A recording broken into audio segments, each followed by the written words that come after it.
ശ്യാം, ആദ്യം 3:30 ഇന്ന് ഹാജരാകുമെന്നാണ് കുടുംബം അറിയിച്ചിരുന്നത്. കാരണം ഇന്ന് പൊള്ളാച്ചിയിലായിരുന്നു. കൊച്ചിയിലേക്ക് എത്തി അഭിഭാഷകരെ കാണണം, നിയമോപദേശം തേടണം, അത് കഴിഞ്ഞ് ഹാജരാകാമെന്നാണ്. ഒരു പക്ഷേ കസ്റ്റഡിയിൽ എടുക്കില്ല എന്ന രീതിയിൽ കൃത്യമായൊരു നിയമോപദേശം കിട്ടി. അതുകൊണ്ടായിരിക്കുമോ ഇന്ന് പോലീസ് പറഞ്ഞ ആ സമയത്ത് തന്നെ സ്റ്റേഷനിലേക്ക് എത്തിയത്? ഷൈൻ, ആര്യ, തീർച്ചയായിട്ടും അത് തന്നെയാണ്. അതായത് ഇന്ന് ഷൈൻ പോലീസിന്റെ ഈ നോട്ടീസിന് ഹാജരായി കഴിഞ്ഞാൽ സ്വാഭാവികമായിട്ടും ഇന്ന് ഹാജരായി പോലീസിന്റെ ചോദ്യം ചെയ്യലിന് ശേഷം തിരികെ മടങ്ങാം എന്ന ഉറപ്പായിട്ടും ആ ഒരു നിയമോപദേശത്തിന്റെ പശ്ചാത്തലത്തിൽ തന്നെയാണ് രാവിലെയോടുകൂടി തന്നെ എത്തി പോലീസിന്റെ ചോദ്യം ചെയ്യലിന് വിധേയനാകാം എന്ന തീരുമാനത്തിനോടുകൂടി എത്തുന്നത്.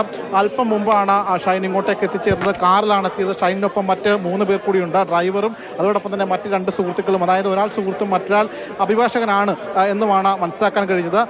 ഈ വാഹനം വന്ന് ഇവിടെ നിർത്തി അല്പനേരം കഴിഞ്ഞാണ് വാഹനത്തിൽ നിന്ന് പുറത്തേക്ക് ഇറങ്ങി.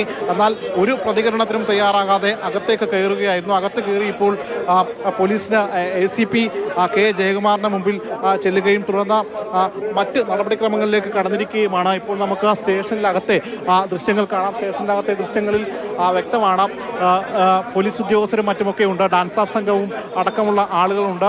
ACPയുടെ നേതൃത്വത്തിലുള്ള സംഘം അകത്ത് പ്രത്യേകമായിട്ടാണ് ചോദ്യം ചെയ്യാനും മറ്റുമൊക്കെയായിട്ട് ഷൈനെ ഇപ്പോൾ വിളിപ്പിച്ചിരിക്കുന്നത്. വിശദമായിട്ട് തന്നെ ചോദ്യം ചെയ്യും എന്ന് തന്നെയാണ് രാവിലെയോടുകൂടി അദ്ദേഹം എത്തിച്ചേർന്നപ്പോൾ വ്യക്തമാക്കിയത്. അദ്ദേഹം തന്നെയാണ് പറഞ്ഞത് രാവിലെ 10:30 മുമ്പായിട്ട് ഷൈൻ ഇങ്ങോട്ടേക്ക് എത്തിച്ചേരും, ഇക്കാര്യം ഷൈൻ ടോമിന്റെ ബന്ധപ്പെട്ട ആളുകൾ അറിയിച്ചിട്ടുണ്ട് എന്ന രീതിയിൽ അദ്ദേഹം തന്നെ വ്യക്തമാക്കുകയും ചെയ്തു. സ്വാഭാവികമായിട്ടും പോലീസ് സ്റ്റേഷൻ കൃത്യം 10 മണിക്കാണ് ഷൈൻ ടോം ചാക്കോ എത്തിയത്. പോലീസ് നൽകിയ നോട്ടീസ് അനുസരിച്ച് 10:30 എത്താനാണ് പോലീസ് ആവശ്യപ്പെട്ടിരുന്നത്. 10 മണിക്ക് തന്നെ ഷൈൻ ടോം ചാക്കോ എത്തി.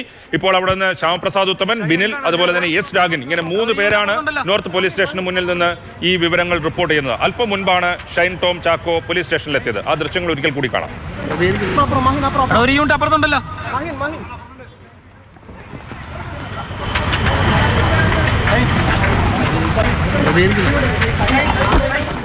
ഷൈൻ എന്താണ് അങ്ങനെ അപ്പുറത്തുണ്ടല്ലോ?